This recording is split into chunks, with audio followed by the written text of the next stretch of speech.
Okay, NAL Playdate number 3. This is, of course, for the 2022 season stage number 1. First game of the day, TSM versus Mirage.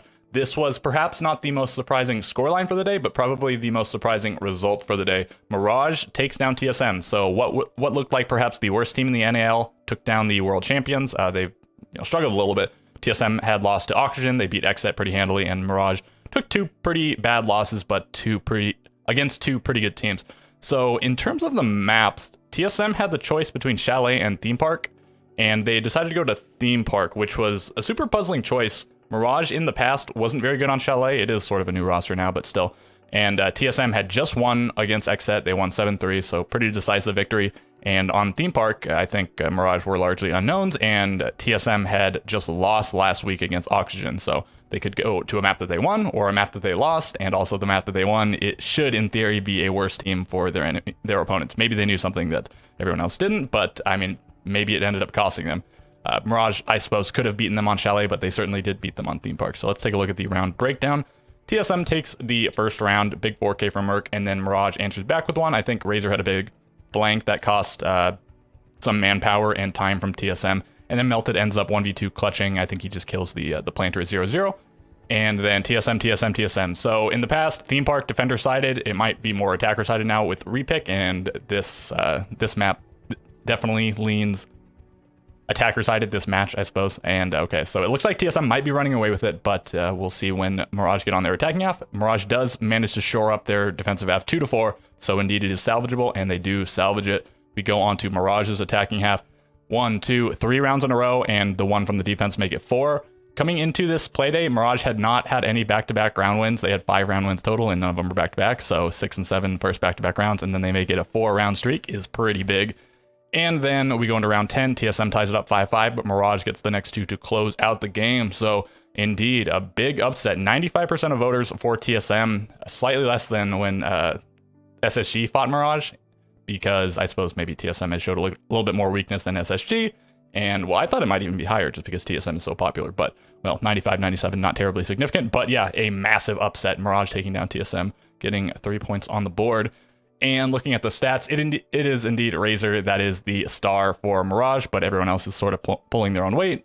Marmalade and Melted just below 1.0, Benji not too far behind, and then Thomas a little bit behind. And several of these players were having a really rough game at the beginning, and then they really picked it up. And over on TSM, we see Merc and Achieve doing well. I think they've been doing well in all of their games, at least like 2 of the 3 games or something. And Geo and Chala, support player kind of stats. Maybe they could be a little bit better. They're good players, but, you don't expect your support players to always put up good numbers. But Bolo, this is definitely the issue with TSM, if not, or maybe just one of the issues. But for some reason, Bolo has put up really bad stats, especially on defense. I think coming into the day, he had like the worst defensive stats in the league, and he had quite good attacking stats. And now he just has bad stats overall, I guess, for this game. 0.67 rating, 6 and 10. Not the kind of thing you expect from Bolo. Just for some reason, he's always just way better against other regions than he is against NA, and I mean, Bolo has to figure out what's going on, and maybe it's just a TSM structural thing, and you're only noticing it in the Bolo stats, but whatever it is, I mean, TSM has some things to adjust. Maybe it's really just Theme Park they're really bad on, maybe it's the best of one thing coming back to haunt them, probably they would have beat Mirage if this was like a best of 3, but okay, so that's that match, and let's move on to the next one. Base Station Gaming versus Astralis, and Astralis managed to take it. Another upset, not nearly as big of an upset as Mirage over TSM, but I'd say Space Station were the favorites going into it. 88% to 12 is super skewed, and we've seen so many skewed predictions for whatever reason. But I wouldn't give Space Station that much, maybe like between 60 and 75% if I was doing betting odds or something. But we do play on Border, and I guess Astralis is just either super good on the new maps because they won on Border and they won on Skyscraper, or it could just be that they're really good and their one loss versus Oxygen is just because Oxygen is better than everybody. So it's unclear, it's unsure. SSG just seemed like they let it slip away from them a little bit. We'll take a look at the round breakdown here. So Space Station takes the first 2 rounds, and that's sort of unsurprising. You expect Border, especially nowadays, to be attacker-sided. Maybe it's developing more into defender-sided. I think I looked at the stats. I want to say Border might be defender-sided, but we've only seen it, like this is the 2nd time or something in NAL. So Space Station takes the first 2 rounds. Not the biggest deal. Astralis takes the 3rd one. Shuttle has to clutch versus Rampy, and he runs out of time. Rampy is 1 bullet away from clutching, and it would have been like a 1v2 clutch, and I guess like a 4K.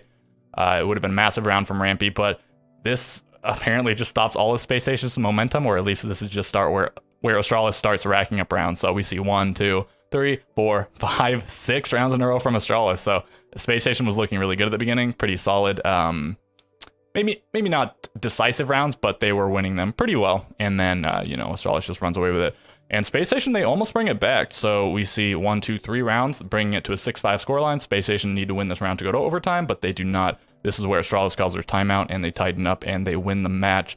So, I mean, maybe if Space Station had just done a few things differently, probably they wouldn't have lost 6 rounds in a row. But I think it really came down to Astralis's just in gameplay. Their strategies were fine and everything, but I think they just played a little bit better than Space Station on the day. And if things had gone slightly differently, yeah, we'd gone to overtime.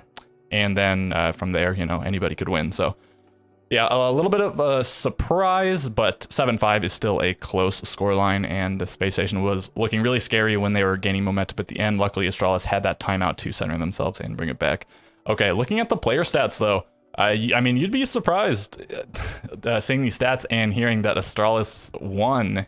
They have just one player, a positive rating, only one player at a positive KD, 2 players even. I guess these guys only meant -1 and -2. But we had some pop-off stats. Rampy did really well. He got at least 4 frag grenade kills from what I saw. Skies continues to do really well, hot and cold. Not amazing, but still a good performance. And then Fultz and Bosco really struggling. Hasn't really been Fultz's season. I don't think he's had an awful game yet, but no pop-off games like we normally see from him. And then Bosco, yeah, on the hard support. 3 and 9 is sort of rough. He did get the 1 plant off. His cost is, not terrible, but maybe a little bit better performance from Fultz and Bosco, because I think these 3 were all pulling out some pretty big plays at any given moment. So yeah, looking at the stats, I think it is surprising to see. I guess Space Station just won some of the rounds that they won super decisively, and Astralis, a lot of the rounds that they won were close, this and that. Okay, so I guess that's going to do it for this match. We'll go to the next one. Third match for the day, Oxygen versus Beast Coast. This was a 7-2 in favor of Oxygen. Not a terribly surprising result. Oxygen has looked incredible, and Beast Coast has looked surprisingly good, almost defeating Dark Zero and taking a close win versus Parabellum. But yeah, just Beast Coast gets absolutely shut down. I wouldn't have been surprised if this ended up being a close game if Beast Coast managed to surprise Oxygen in more rounds than they did. But yeah, Oxygen just continues to look incredible and better even. They had a 7-4 on the first playday, a 7-3 on the second playday, and a 7-2 here now. So the map vetoed. The last 2 maps were Theme Park and Oregon, both very good maps for Oxygen. I think in the past, Oregon might have even been their best map, and they were quite good on Theme Park when it was in the pool, and we just saw them beat TSM. So bold moves by Beast Coast. Maybe they're just really uncomfortable on several of the maps that they banned, or maybe they thought that they could catch Oxygen off guard in one of their good maps. I don't know, but it didn't really work out for them. So going into the round breakdown, Beast Coast takes the first one, and Surf goes colossal in this match, as we'll see in the stats. The second round, Beast Coast should have won, so Oxygen decides to go to Laundry again. They lost it the first time, and they get it down to a 4v1, and they're planning the diffuser, and they just 1v1 vertical 4 times and lose the round. And it was one of the biggest throws ever, and nice clutch by Vertical. Of course, he had the aim and the awareness and the game sense and everything to pull this off, but definitely a massive throw by Beast Coast. Really unfortunate to see. It was looking like, they took the first round. Maybe they were just about to take the second round. By all accounts, they should have taken the second round. So maybe it could have been a Beast Coast game, but no, this, I think, killed a lot of the momentum for Beast Coast, a lot of their morale, and really brought up the morale for Oxygen. So continuing on, another round. Oxygen just wins 5 in a row to go up 5-1 on their defensive half. Oregon still seems to be defender-sided. There is more play for the attackers with the repick, but I think this is one of 2 Oregons we saw for the day, and I think we saw quite a few samey lineups in a lot of the rounds, so for the attackers, that is. And then when we go on to the defense, Beast Coast does take the first round, another 3K from Surf coming out here, so maybe they can match the 5-1 defensive half. It's possible, it's Oregon, but then Oxygen just takes the next 2 rounds. And yeah, just decisive win by Oxygen. I think they're happy to win this, shut down the shit-talking Beast Coast, because they took a win the first day, and then the second day they went all 15 rounds versus a very good established team, and so to shut them down's got to feel pretty good. 92%, another super skewed prediction, and this could have even been more in Oxygen's favor. I think Beast Coast had very low chances to win this game, but the shock factor, the surprise factor, potential surprise factor was still there, but I think this is largely a fair breakdown. And looking at the stats, yeah, everyone got destroyed on Beast Coast except for Surf, who did pretty well. He was the first domino in the throw, I believe, or maybe the second one. I don't recall. He swings vertical with blitz with his pistol out, and just gets headshot. So I don't remember if he was the first or second death. Anyways, unadvised play. Definitely one of the people that cost them that round. Anthony, Drip, Slash, and especially Sweater doing very poorly. So yeah, very tough rating to see. Didn't get in any entry engagements, which is kind of weird. He's sort of their primary entry, and Surf is also on entry, but more on secondary. I mean, Sledge versus Yana here.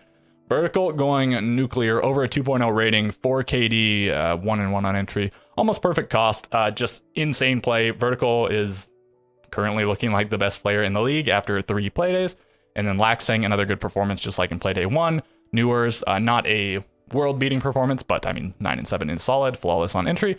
And then Foxay and Dream, not spectacular, but Foxay is sort of flexing onto a slightly more supportive role here on Oregon, playing the Maverick, and Dream still on the hard support. So yeah, Oxygen just looks like easily the best team in the league. We'll have to see how they fare against Space Station and a couple of the other teams going forward. But yeah, they already beat Astralis. They just beat these guys. And they beat TSM, so big season for them. Might just lock in first place pretty soon here, depending on how things go. And all right, next match coming up. 4th match of the day, Sonics versus Xset, and I did think that this match could go either way. I thought Xset or Sonics could win. Neither of them had a win coming into the day. They were both on 0 points, and Xset had played against probably better teams than Sonics had. But Sonics is a proven team in the past, so it was entirely possible for them to bounce back, and so I also thought this was the match where Xset could get on the board, and it turns out it is Xset, and it is a 7-0. If there's one team that the Sonics did not want to get 7-0'd by, it was probably this one. Maybe Beast Ghost, maybe Astralis, maybe Mirage, I don't know. But with the whole shit talking between Super and Bodega, probably this is the one where they really did not enjoy it so much.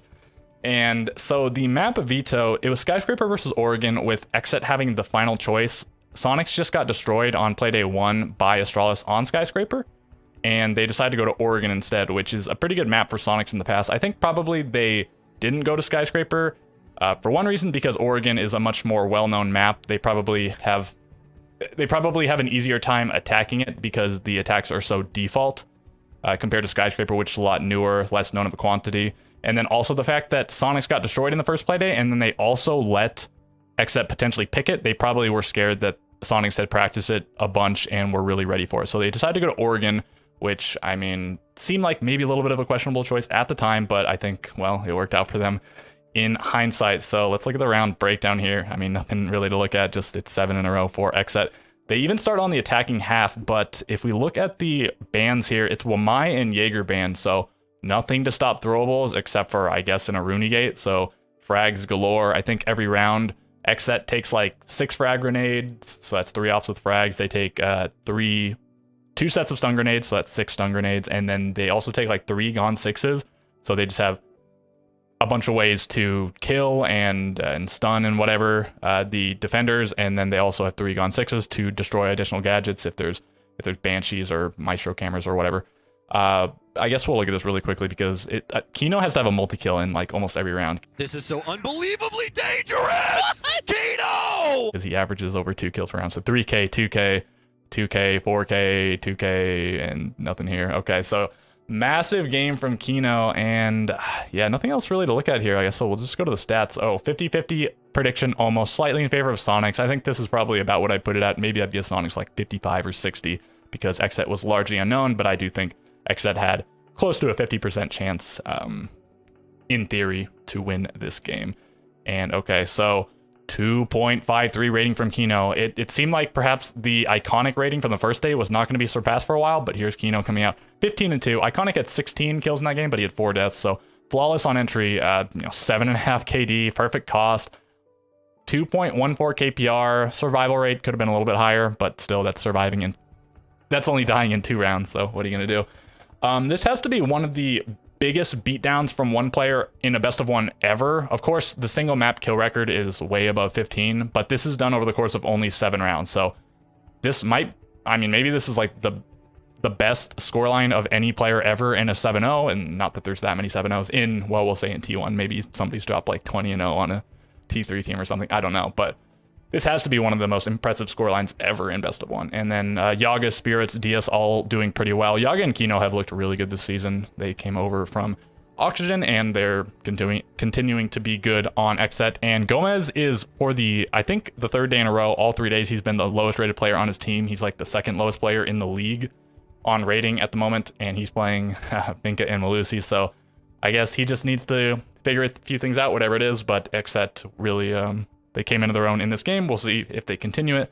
Looking at the Sonics, I mean, not terribly interesting. Everyone has 7 deaths and then 5, 3, or 1. Rexon especially bad, only getting the 1 kill. And something's up with the Sonics. Don't know what it is. They're going to have to figure it out. And, I mean, until they can put up a good showing or probably get a win, they are the weakest looking team in the NAL. Very unfortunate for them, considering their status coming into the season. And, yeah, I hope they bounce back. We'll have to see. All right, next game. Final game of the day, Dark Zero versus Parabellum. This one ends up going in Parabellum's favor, and I thought this wasn't quite like a 50-50 matchup. I think that the Sonics versus XSET was the biggest toss-up of the day, but I did think that Parabellum had a decent chance to win this game. I did predict them, and I was predicting them off the back of a little bit of an upset. But if we look at the community prediction, it's massively in Dark Zero's favor. Part of that could be the org, and part of that was probably people not managing expectations properly. I think this was... I'd give Dark Zero no more than like 75%, but probably even just like maybe I'd give Dark Zero 2/3 and like 1/3 for Parabellum or something. But indeed, good win for Parabellum, and not the biggest surprise ever, but I do think it still came as a little bit of a surprise, and probably more so for other people than me. Dark Zero had the final choice between Theme Park and Villa, and they were very good on Villa in the past. They did almost lose it to Beast Coast, but they didn't end up winning it. So a Dark Zero overtime win maybe just feels like the same thing as a normal win because they are Dark Zero. They had that one season where they had like 7 overtime games or something and won all of them. However many it was. Yeah, they just go to overtime a lot. And, well, they end up losing it 7-4. So let's look at the round breakdown. Wimpy goes big massive in this game. A lot of people are questioning who Blaz is actually going to replace when he gets here, but this is just one game. You know, maybe Wimpy will fall off or whatever. We'll have to see. So Wimpy, massive first round. They almost throw it away, but they do not. Or maybe it was one of the first 2 rounds. I think it was the first one. Yeah, because he has the 1v2 clutch. So anyways, first 2 rounds go to Parabellum, and then Dark Zero round, 2 more for Parabellum, and then even 1 more after that, making it a 5-1 half. Pretty decisive. It is Villa. It could potentially be defender-sided. Back in the day, Villa was massively defender-sided, but I think more recently we've seen some games where it's really attacker-sided and some where it's really defender-sided. So maybe this will be one of the games where it ends up being massively defender-sided. And Dark Zero does, they go big 3 in a row, so they almost tie up the game. It's 5-4. Parabellum denies them the tie-up, so it's, instead of going to 5-5, it goes to 6-4. Parabellum on match and match point, and they close it out. So 7-4. They don't even have to go all 12 rounds. And I mean, you know, if they didn't have such a spectacular first half, this might have gone to overtime. But off the back of that 5-1 half, they managed to close it out in round 11. So again, you know, an upset, but I don't think as big of an upset as the community prediction would indicate. Looking at the stats, yeah, it is Wimpy on top, 2.0 KD, flawless on entry. Not the best cost ever, but he was really impactful in the rounds he was impactful in. And then Creators, here he is, second place. I think he went like first place to last place to second place. So a little bit swingy, but still pretty good performances from him overall. Then Eska and Kool-Aid, modest, but still decent performances. And then Penguin, not great, but he is playing the Nomad Smoke. And as far as I understand it, the IGL 0% headshot rate. It's kind of funny. And then on Dark Zero, so another good game from Pambazoo. He had a really good game in the first day, and then a really bad game for most of the second game, but he bounced back to like 9 and 10 or something, and then here he is on top of his team again. But now Canadian went from, he was first or second place on his team in the previous play day, I think maybe like tied for first, and now he's going 2 and 10. So Canadian defeated by the Canadians, and I guess they only have 2 actual Canadians, but still more than Dark Zero has. So NJR, the big fall off, he was like the 5th highest rated player or something overall in the league coming to the day, and not a good performance from him. And yeah, just nobody doing especially well except for Pambazoo on Dark Zero, and it really cost them. So Parabellum looking quite good, and Dark Zero looking kind of mid at the moment. We'll see how they are going forward. So let's look at the final standings, and then we'll look at some stats and call it a day. All right, here are the standings from 1st through 10th. I'll read them off. We have Oxygen, Astralis, Parabellum, Space Station, Dark Zero, Beast Coast, Mirage, TSM, XSET, and Sonics. We have 2 3-way ties, one at 6 points and one at 3 points. The one at 3 points I think is correctly ordered. Mirage beat TSM and TSM beat XSET, so the order is correct there. As for the 6-point ones, I'm not 100% sure. Astralis beat Space Station, so they are above them based on head-to-head, but Parabellum hasn't played either of the 2 teams, and Parabellum has a better round differential than Astralis.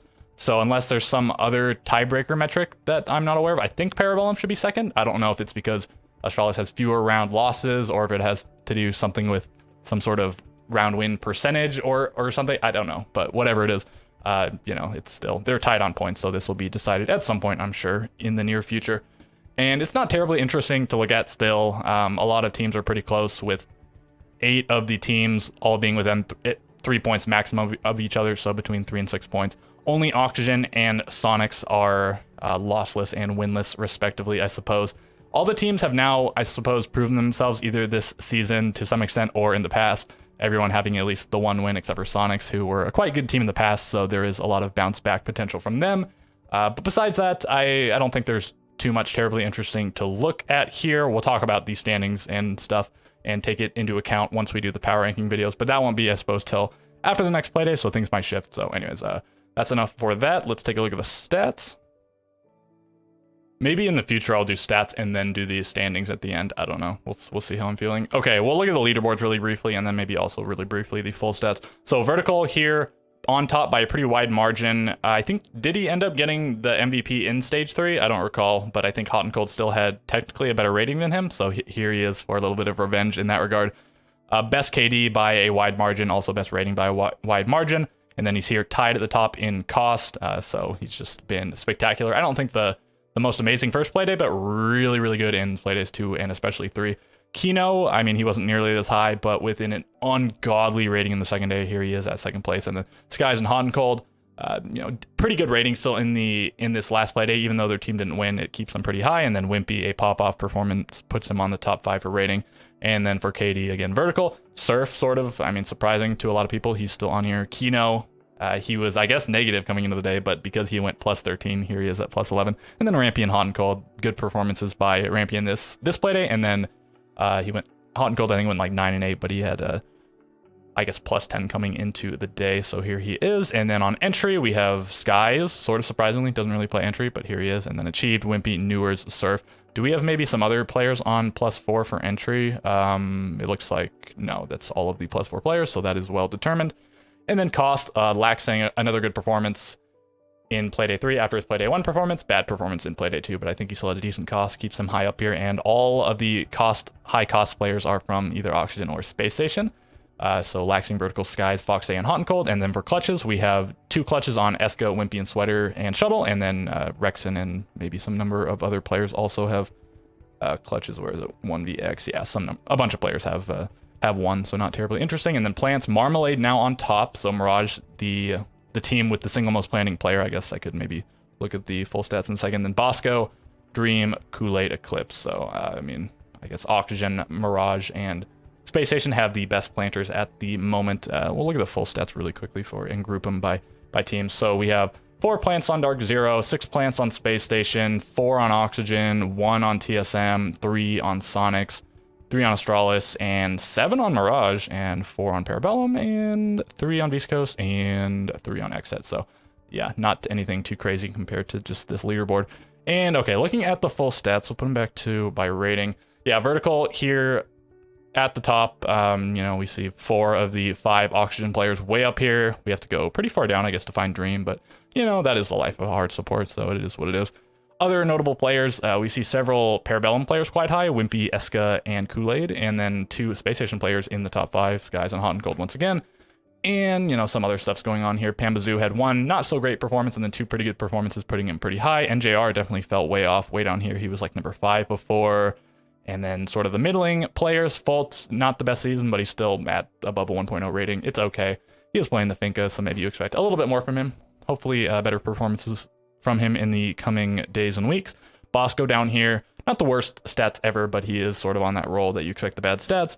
Marmalade, I think it's maybe I forgot to mention it. I don't know if I did. The second highest rated player on Mirage, and here she is way down here, whereas Razor is way up here. So a really big gap on Mirage. Razor's going to have to keep doing a lot of work to keep winning unless his team picks it up. Gio, Chala, and Bolo, this sort of struggling trio from TSM. And then if you go way to the bottom, Super is now on the bottom, Gomez not too far ahead of him, and then Slash, Melted, Thomas round out that bottom 5. And we'll look at this really quickly. I just mostly wanted to note that Cafe and Clubhouse, the only 2 maps that haven't been played, and we've seen 1 Skyscraper, We've seen 4 maps on 2 plays, and Chalet and Bank are so far the most played. And then just looking at what is defensive sided and what's attacker sided, Bank, defender sided, I guess that's a little bit surprising. Chalet, unsurprisingly, attacker sided. Oregon, maybe sort of surprisingly, attacker sided, but this is sort of skewed with the 7-0 from Exet.